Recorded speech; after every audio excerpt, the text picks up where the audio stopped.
significa que se a gente tem uma geladeira nova, vai vir muito papá gostoso por aí.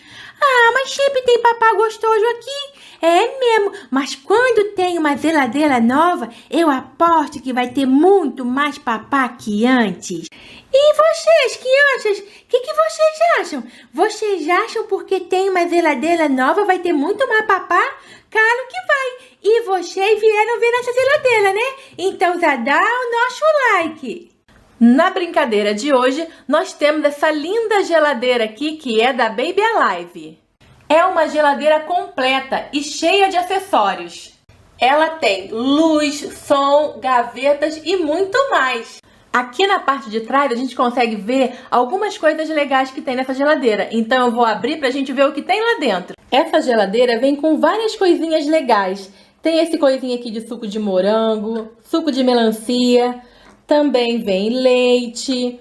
Tem essas pedrinhas de gelo. Também tem essa bebidinha aqui de limão. Essa outra aqui que eu acho que é de uva. Outras bebidinhas como água de coco. Tem também essa bebidinha de uva, de maçã. E tem muita coisa legal aqui. Vem com esses dois bolinhos aqui. Eu acho que esse aqui deve ser de marshmallow. E esse aqui de morango. Vem com duas bandejinhas de ovos. Dá para tirar os ovinhos daqui, mas eles ficam todos coladinhos.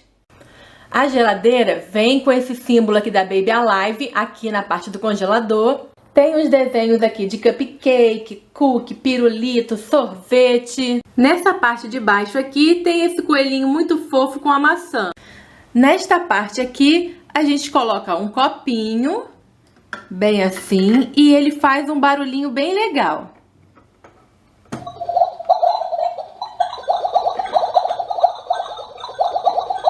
Como se estivesse enchendo o copinho de água. Aqui em cima tem uma parte que a gente abre e coloca aqui as pedrinhas de gelo, que elas vão sair depois lá embaixo. Abrindo a portinha do congelador, tem aqui essa pecinha, que a gente vai puxar ela para baixo e o gelinho vai cair bem aqui.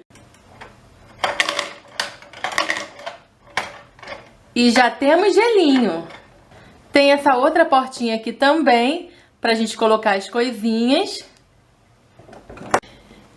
E na parte de baixo, as duas portinhas abrem.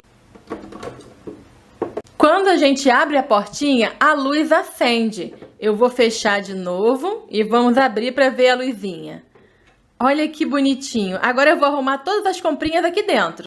E a geladeira já está toda montada. Aqui ficaram as tortas, aqui tem leite, aqui tem suco, aqui também. Tem aqui na portinha da geladeira os ovos, leite, mais suquinho também. Aqui na parte de baixo também. E desse outro lado também ficou bem bonitinho. Os ovos arrumados aqui e todas as garrafinhas. Aqui tem mais uma parte, que é uma gavetinha que a gente abre. E pode colocar aqui alguma coisinha fresca, como verduras e legumes. Então eu vou fechar aqui. Que geladeira legal, né, Laulinha? É sim, e bem que você falou que tem um monte de coisa gostosa. Tem até bolo. Ai, meu Deus do céu. Eu acho que hoje o dia tá pra mim. Você aí é novo aqui no canal, né? Que eu nunca vi você. É novo sim, Amandinha, eu nunca vi essa criança. Então se inscreve aqui pra você ver tudo legal que a gente faz, hein? E dá o nosso like, hein, amiguinho? Isso mesmo, dá o nosso like. Beijo! Laulinha, vamos se acabar de tanto comer. Até o próximo vídeo!